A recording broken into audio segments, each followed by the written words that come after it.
culture that he feels like he's no longer a guest, but he's actually part of it. He's not part of the culture. Black people are being blamed for having allowed this man to be entertained in the black people's community because he now even forgot that it is black people that gave him the platform that he has, okay? He has got this show where he is been known to perpetuate controversies of black people.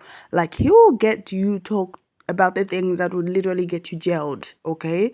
He is living off of black people, profiting, I should just say. But then he forgot too quickly and wanted to, overstayed his welcome and wanted to just dive in deep into issues that that black people don't want him to comment on, okay? But he felt that he should end their career, which is the utmost level of disrespect. So when he realized that he had messed up, he tried to come back and do some sort of sandwiching with his language and whatever that he was saying, when the internet, guys, it's gone. Once it's on the internet, you're done, okay? Because now people gotta make reference to the stupid things that you said, and now nothing that you're gonna say after that is gonna make sense. Anyway, I hope that you're doing all right. Welcome back, Majesty. If it's your first time coming on here, please do subscribe and join the family.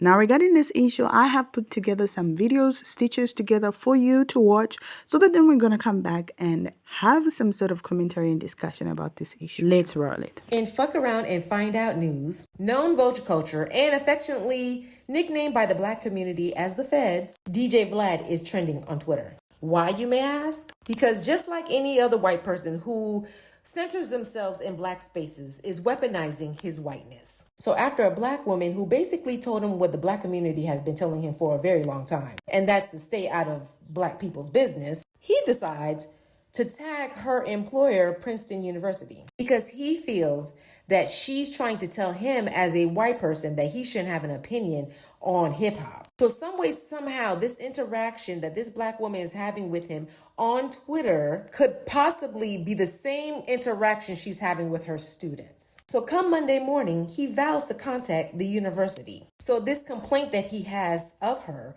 can go on her permanent record, which will affect her from getting another job with another university.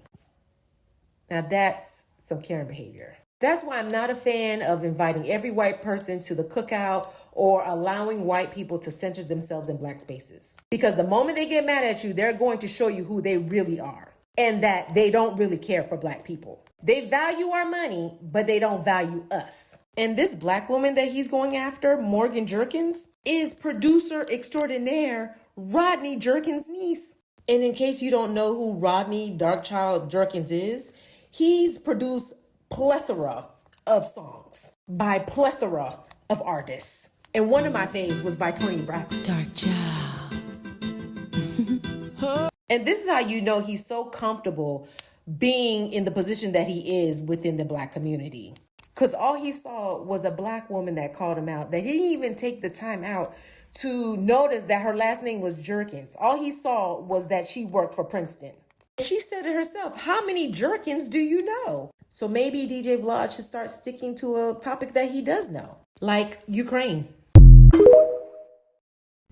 Before I talk about this man, a lot of y'all may know him. His name is DJ Vlad, and he has his own sit-down podcast. Is also I think it's on we call it YouTube or whatever. But before I say that, to the people in the black community, I'm going to tell you guys this right now.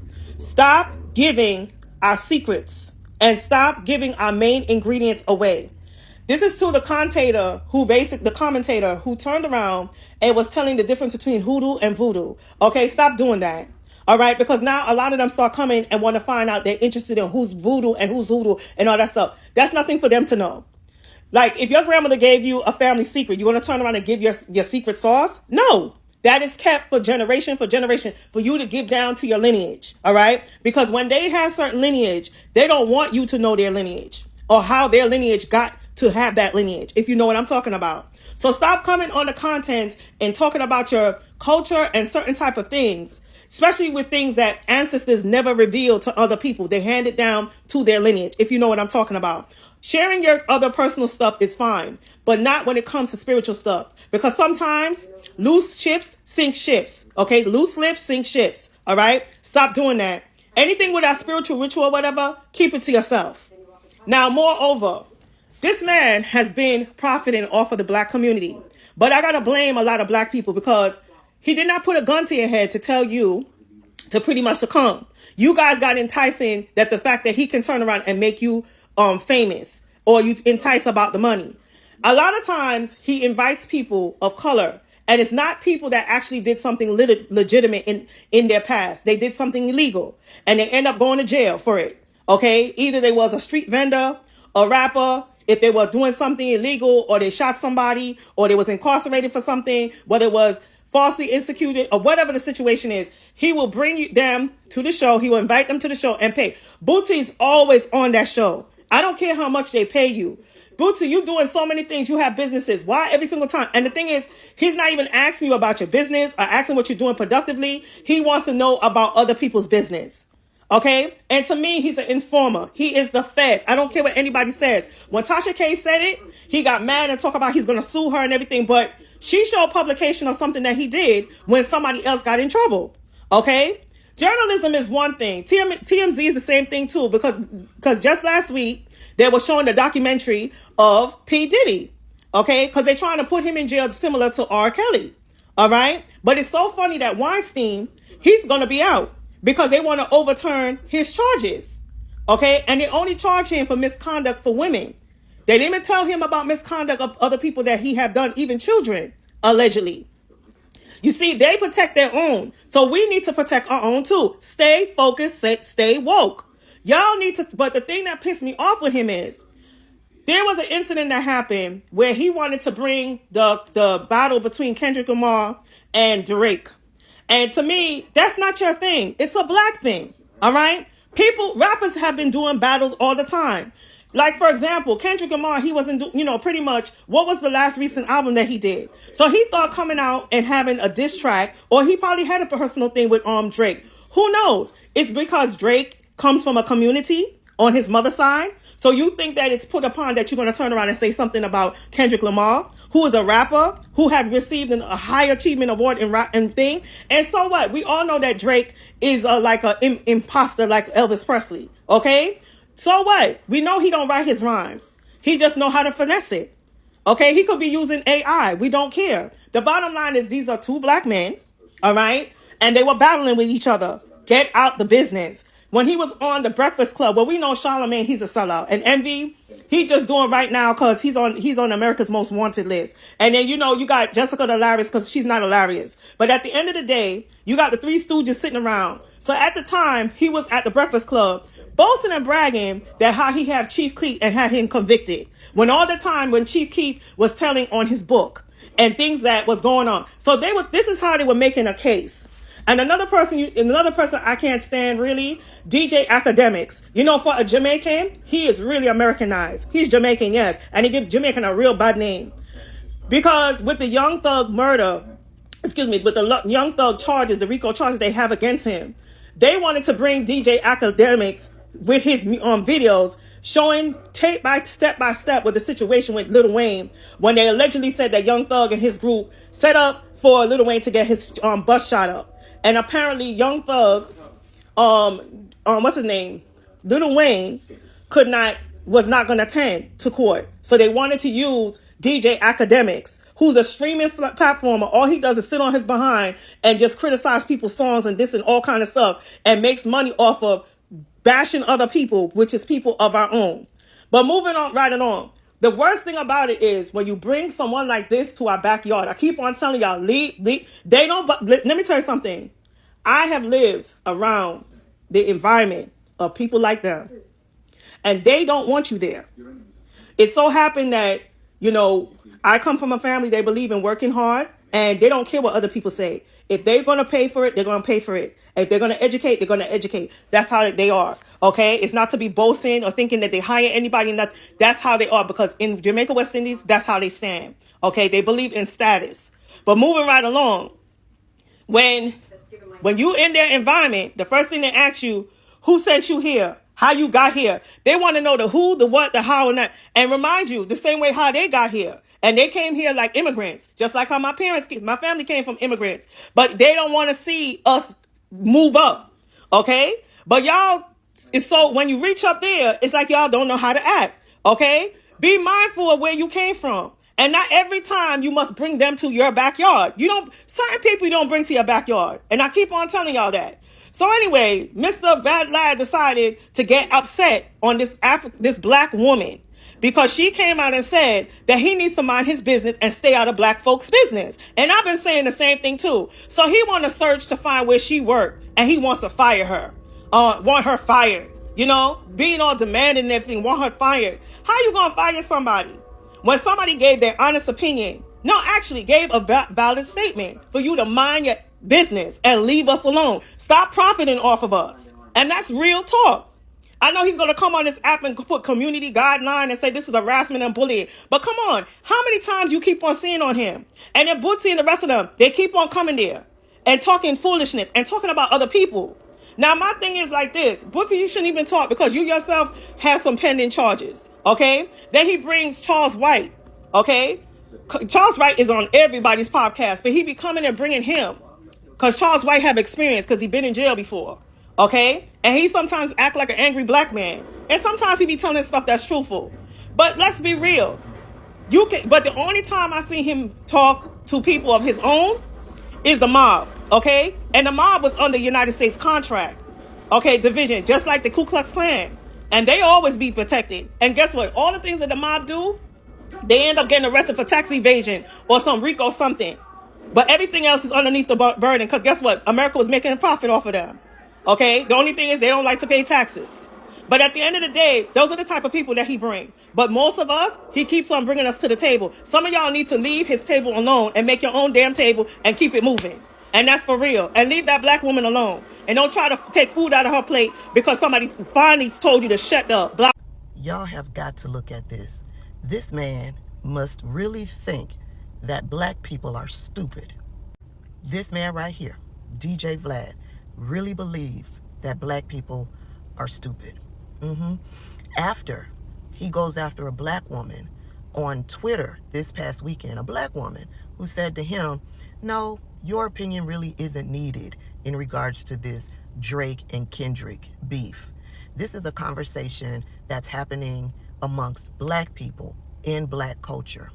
And so we are going to listen to the voices of black people having discussions on what's happening in black culture. Your opinion is not needed. We're not going to center your white voice in what's happening with black culture. He got mad, checked out her page, and saw that she was a professor at Princeton. And so he followed up with a series of tweets tagging Princeton and threatening to get her fired from her professor job over at Princeton. You see, he saw that she was a black woman, and he believed that her being a black woman would be an easy target. Because why? All of these black men running around on social media demeaning, disrespecting, invalidating black women. So he really thought that she was an easy target as a black woman, that no one would defend her because she's a black woman. Oh, how wrong he was. They've been lighting his ass up, not just on Twitter, but on TikTok, on YouTube, and on Instagram. They've been lighting him up, and they've been calling for his ass to be booted from black culture. I'm with it. And so now, on Monday, today, this is what he tweeted. Since it's Monday, let me clear the air and state that I never had any intention of filing a complaint to Princeton for former Professor Morgan Jerkins. He never had any intentions of filing a complaint. Can somebody please tell me how many times did he tag Princeton in his conversation with Morgan over on Twitter? The going back and forth. How many times did he tag Princeton? I counted 5.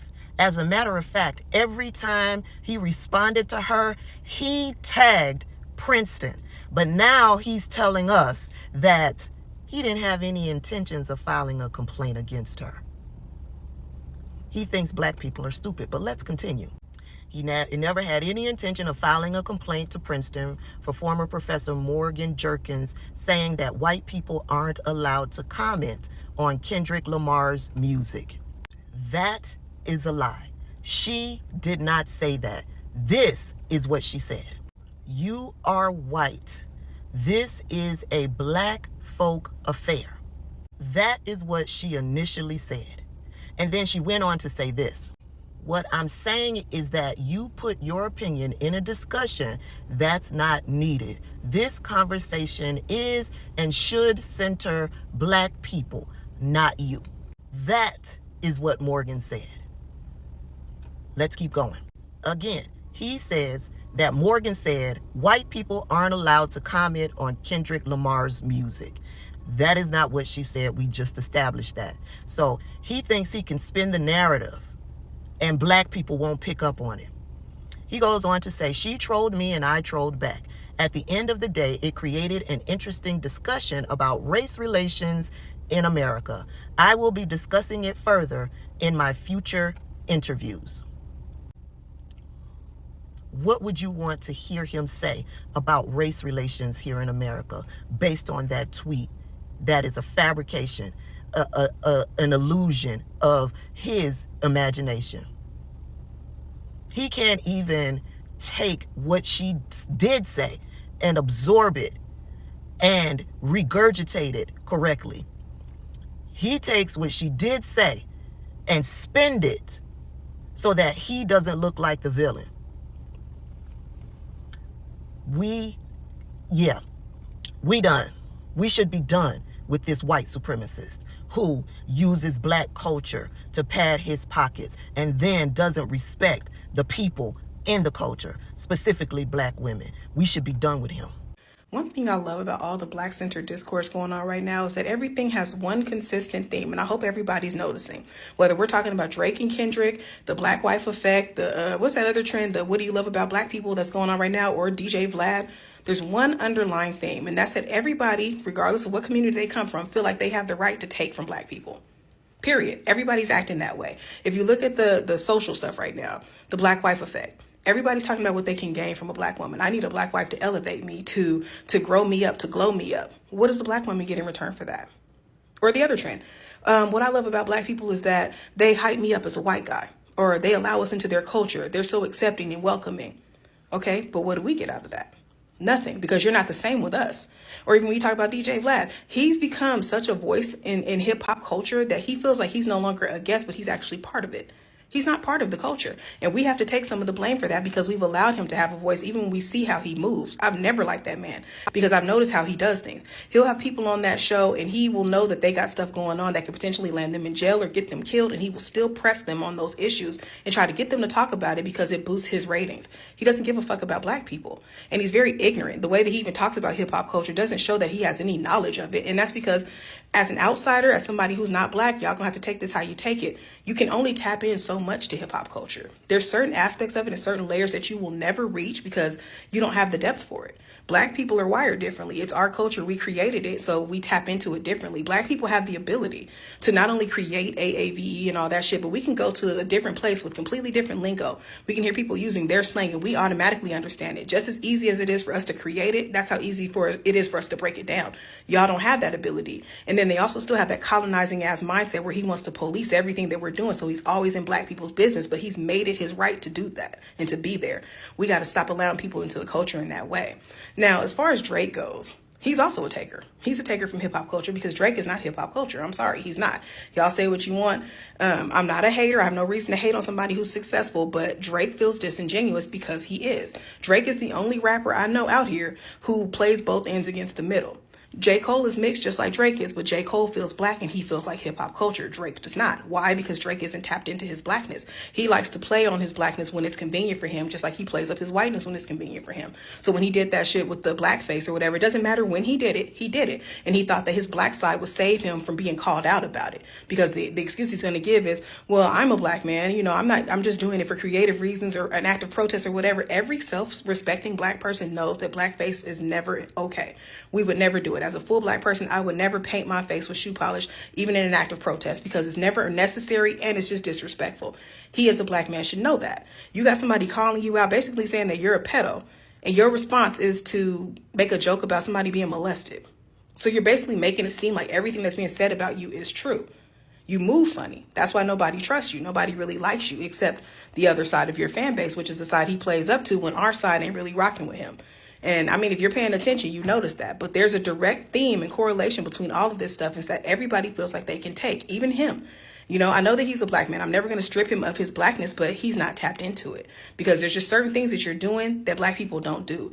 And as far as this battle goes, this man went and used Tupac's voice on the track to diss another rapper who's from the same state Tupac is from to vindicate himself when he shouldn't even be trying to battle this person because they're not of the same caliber in the first place. It's just interesting, y'all. Just pay attention to everything going on. I swear everything is tying in. It's just so crazy how he gets to pull black people to talk about themselves and the things that they did or something that was like a criminal situation, you know, so that he can get his numbers in and everything. And but these guys forget too quickly, and that's what we don't get. We don't get as black people. You know, we are, like, always want to be welcoming, forgetting the things that they end up doing to us.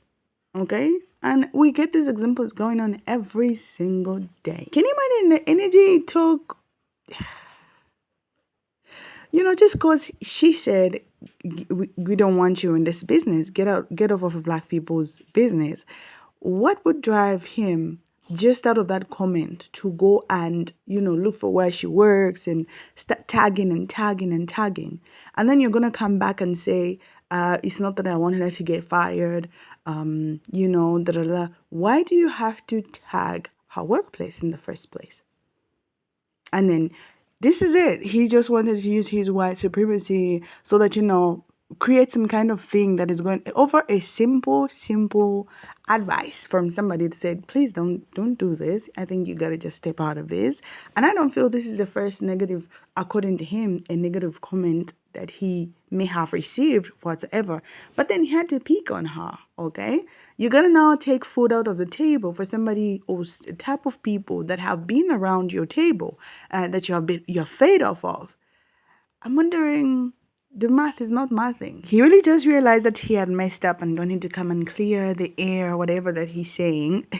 Clear the air where? So he's saying this lady trolled me and then I trolled back. But then when she trolled you, if she did, she trolled you. She didn't involve everybody else or the, you know, like the big people that you're attached to or your places of work, in inverted commas, or some people that you could maybe get in trouble or try, that you could try call them to get you in trouble, something. Are you getting my point here?